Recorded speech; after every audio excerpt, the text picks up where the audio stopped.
to look at the scripture readings that are coming up this week, the 18th Sunday of the year. The readings are, the first reading from the prophet Isaiah, chapter 55, verses 1 and 3. From the letter of St. Paul to the Romans, chapter 8, verses 35, and then 37 and 39. And finally, the Gospel is the 14th chapter of Matthew, beginning at verse 13 and going to verse 21.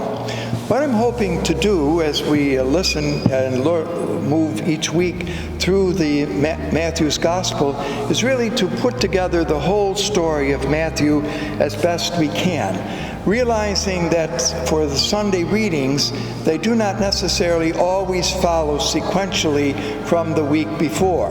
Now, for the previous 3 weeks where we were listening to the parables of Jesus in chapter 13, that was true. But now we're suddenly in chapter 14, and I'd like to bring us a little bit up to date to see how the reading of this week is connected with what has gone before.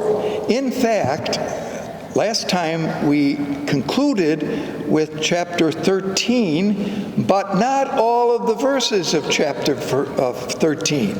In fact, chapter 13 has verses 53 to 58. And in that, this is no longer a parable, but pictures Jesus as making a visit to his hometown. His hometown, you remember, was Nazareth. We're not quite sure of the size of Nazareth in Jesus' time. Some see it as rather small, maybe having only 400 to 500 people. Others say that perhaps it was a larger village. A village, by the way, that was located about 4 miles from a place called Sepphoris, which was an important city, Greco-Roman city, had been the headquarters of Herod Antipas for a while until he moved to Tiberias, which is located on the Sea of Galilee. In fact, we're going to mention this in a few minutes.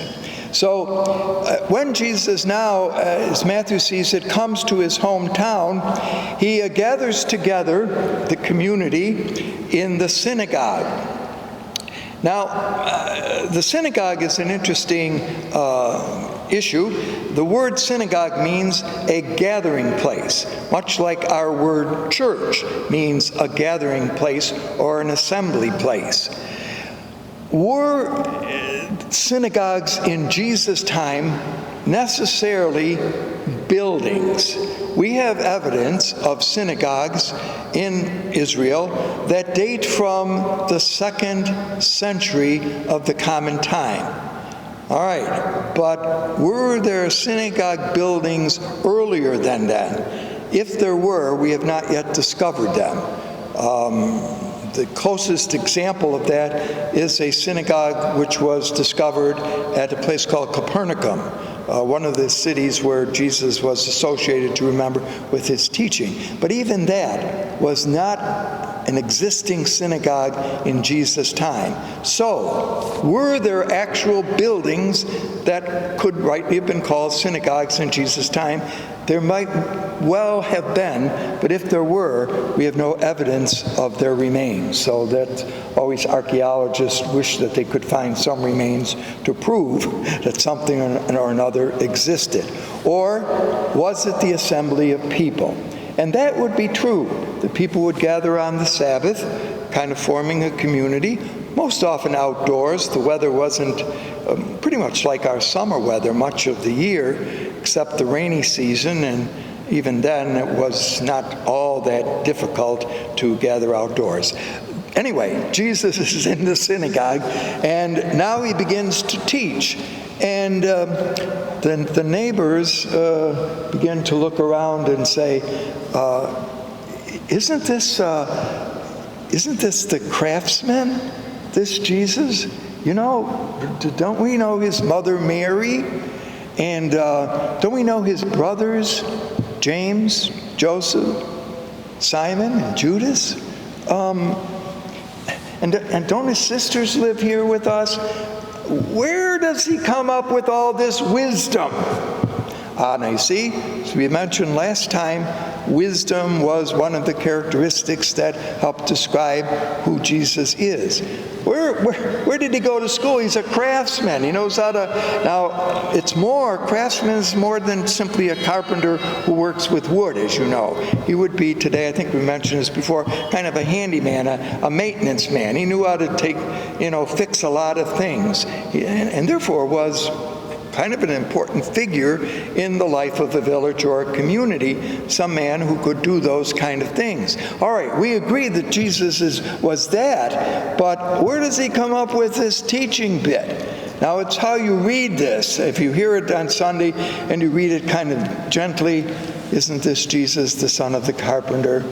Well, it's not too bad. But if you read it with a kind of criticalness, isn't this the son of the carpenter? Who does he think he is? Where does he come with this? Now, one of the things that we do know is that often in the life of a young boy growing up, he inherited the occupation of his father. It wasn't that, when I grow up, I wonder what I'll be. Maybe I'll be an artist. Maybe I'll be a fisherman. No, you kind of grew up to be what your dad was. Not always, but very frequently. And the community said, all right, we like that. We think that that's important.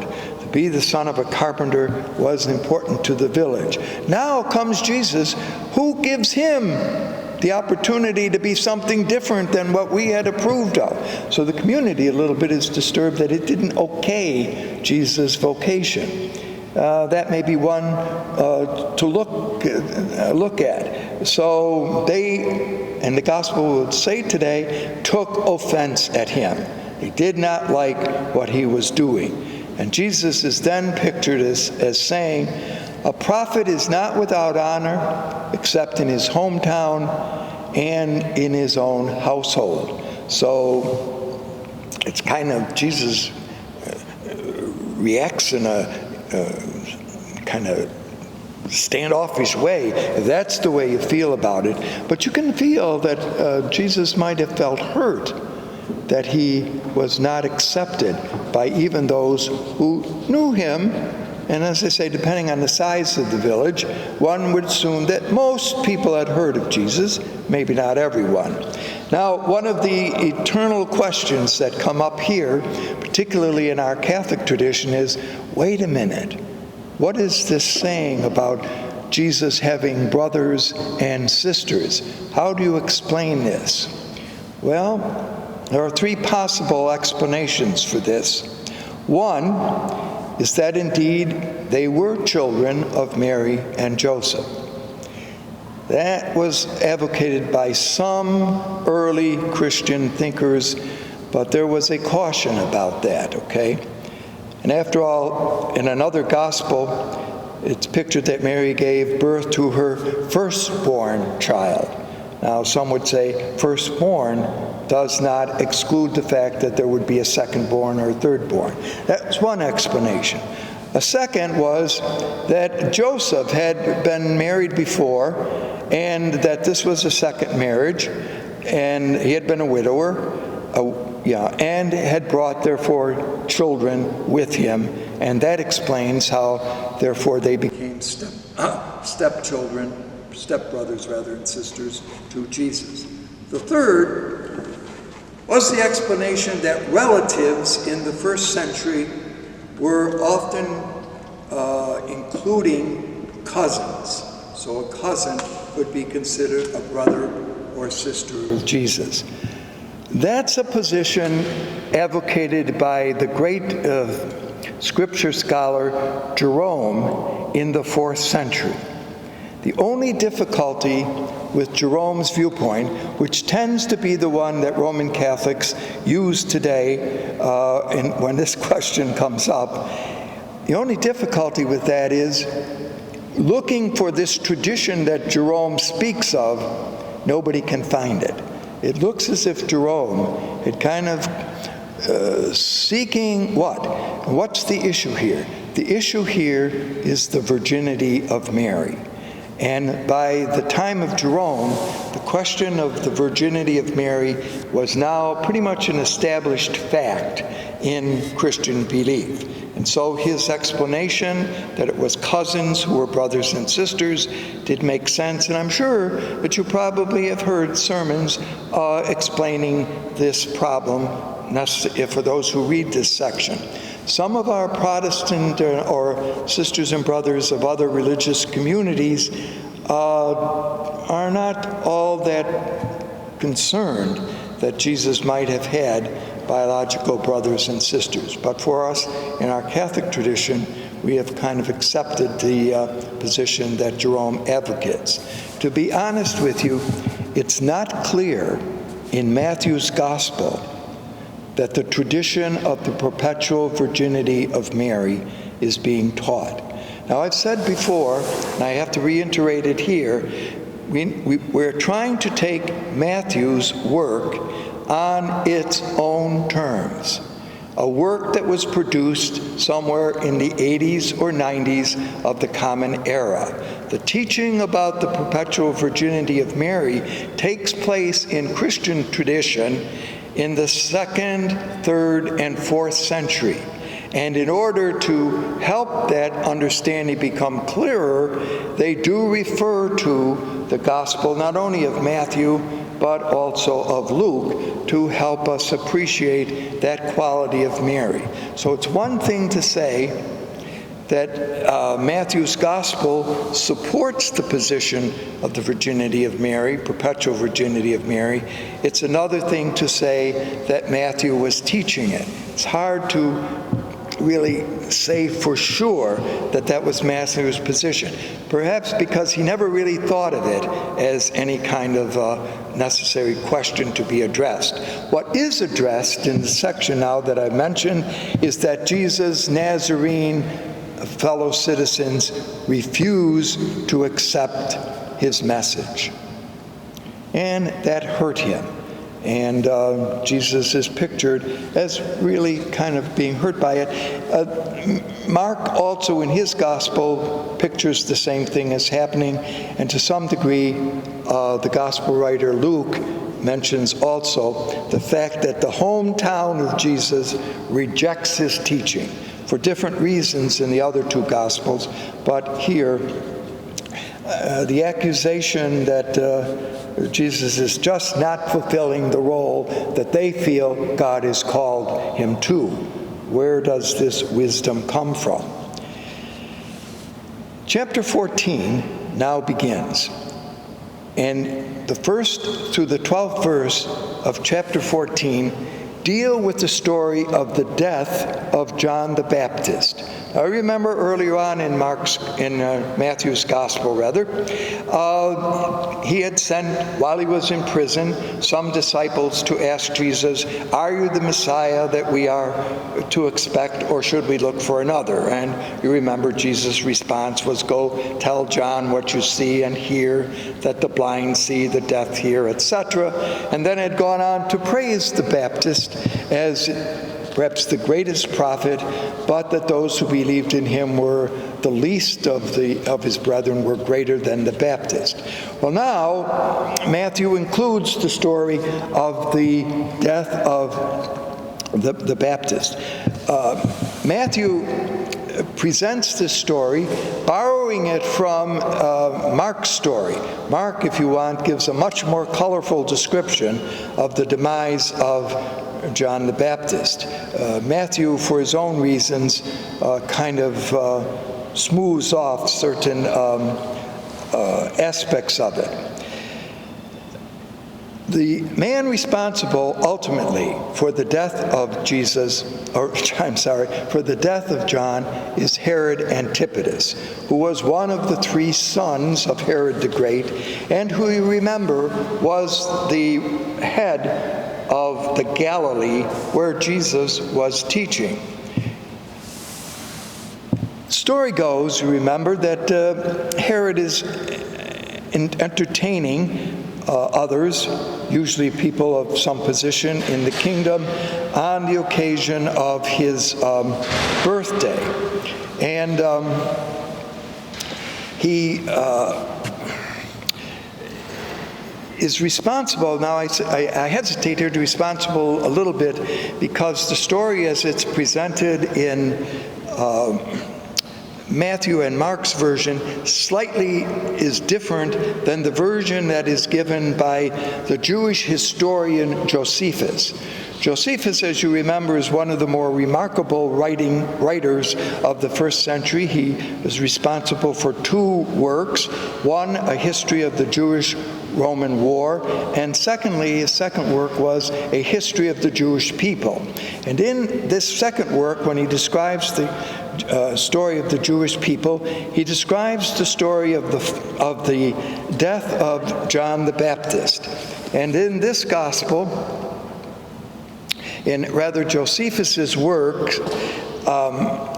it is pictured that Herod has John arrested because he fears, now this is what the writer Josephus says, because he fears that the following of John was getting too big and could be dangerous to the rule of Herod. And so in order to prevent any of that happening, he arrests John and puts him in prison in a place called Macarius, a fortress that was out in the desert across from the Jordan. By the way, the prison therefore was like a pit. It wasn't like prisons we have today, but they put the man in there. And that ultimately Herod decides to execute the Baptist, and that's the end of the story. That's the way in which Josephus presents it. The Gospels, however, look at it a little differently as we hear. They picture, and again, there's interesting connections here, Herodias, the wife of Herod, being jealous of the Baptist because he did not like the fact that Herodias, who had been the wife of one of the brothers of Herod, Philip, now took her to be his wife, and all that kind of shenanigans went on. But according to Jewish law, that was not something that should have been happening. And Herod was Jewish, so that made him wrong. Well, as you all remember the story, on this big banquet occasion, all the people are there. Salome, who is the daughter of the king, comes in, does a dance.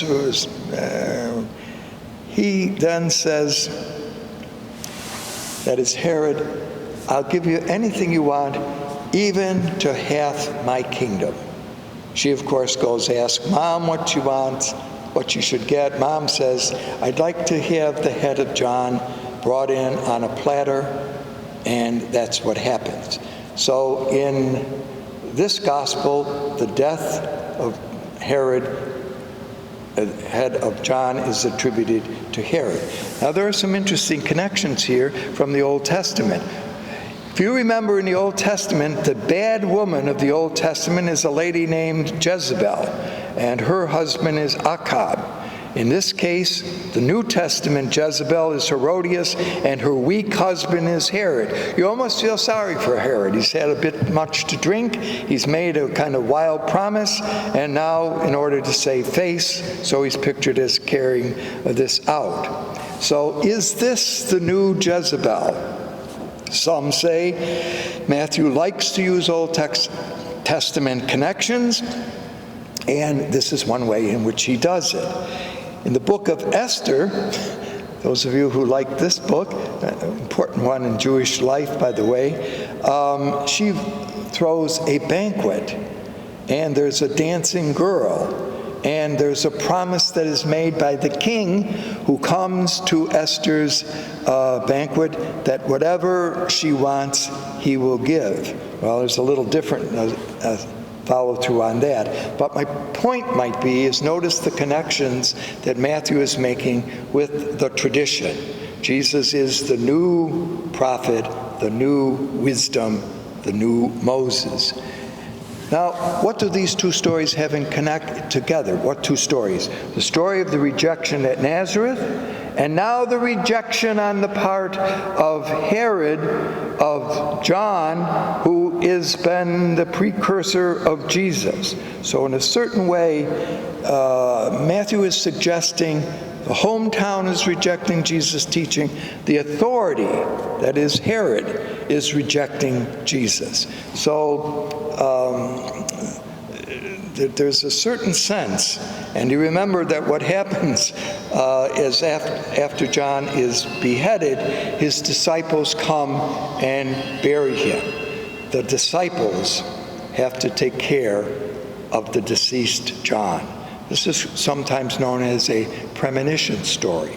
If Jesus continues to do what he is doing, he may well wind up just like the Baptist. And later on, when Jesus dies, it is exactly what happens that happens to the Baptist. So all of that now brings us to verse 14. Now this is one of the most famous of incidences in all of the Gospels. It's the story of Jesus feeding the large crowd. And the story had begun by Jesus going off by himself into a deserted place. Now I mention this, see, the connection might well have been that when Jesus heard that John had been killed, he, first of all, needed to reflect on this. Perhaps he was a good friend of the Baptist, after all. Or perhaps he was concerned that if this happened because of what the Baptist was doing, could this not happen to me? So the picture of Jesus going off into the desert by himself alone. In this gospel, I'm not quite sure what he hoped to do, but makes some sense. Don't we know sometimes when sad things happen in our own life that we need an opportunity to reflect upon that, maybe to shed our tears quietly over the loss of a good friend or a terrible situation that has happened. It is while Jesus is therefore in this, quote, deserted place that the crowds are pictured as discovering where Jesus is. And of course, the disciples are right there at hand. Now, what is the story that's told here in verse 13 through 21? It's the story of the feeding of a large group of people. This is a story that apparently intrigued all four gospel writers.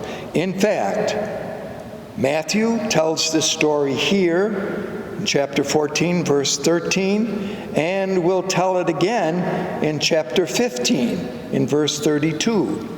Mark tells the story twice, in chapter 6 of his gospel and chapter 8 of his gospel. Luke tells this story in chapter 9. John tells this story in chapter 6. So if you're counting, the story is told 6 times. It's the only story connected with Jesus that is told so many times. So it definitely must have made an impression upon the first century Christian communities. Now, here Jesus is pictured as, what is he doing there? People are coming to him. He heals them. Heals them.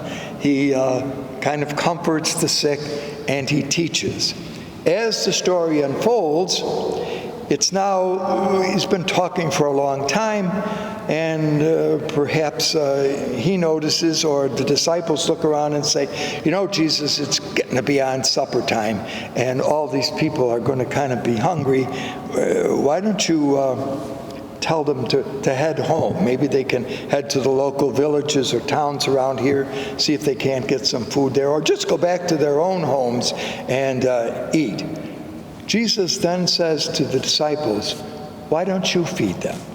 Now, it's an interesting challenge. And it's pretty much the same challenge that's given in each of the accounts that are narrated. Well, they say, well, we got 5 fish here, or 5 loaves here of bread, and 2 fish. But how's that going to work? This is our supper, not theirs. Okay. Now, What most of the story remembers is the 5 loaves, okay? What seems to get lost in history are the 2 fish. We really don't know. By the way, these fish would probably have been what we would call smoked fish. They wouldn't have been fresh, caught out of the water kind of thing. And by the way, Capernaum and other places around the Sea of Galilee had a good business in selling smoked fish. So this would explain that. Anyway, Jesus now tells the disciples, "Get everybody sits down." He takes the bread, blesses it, breaks it, and gives it to the disciples to share to the people. They all get something to eat, and in fact, when all is said and done, they gather up the remains, and it fills 12 baskets. So everyone gets something to eat. Now, there are all kinds of explanations for how this occurred, and let's be honest with you, there are no satisfactory ones. Some in our time, back maybe 30, 40 years ago, said, well, really, this is simply a story of sharing. What Jesus did was he got everybody, after all, they didn't come out to listen to Jesus without some mother saying, hey, take a lunch with you, or to her husband, listen, I know you, take something to eat. And so that what then they did was, at Jesus' kind of inspiration, all shared their goods with others.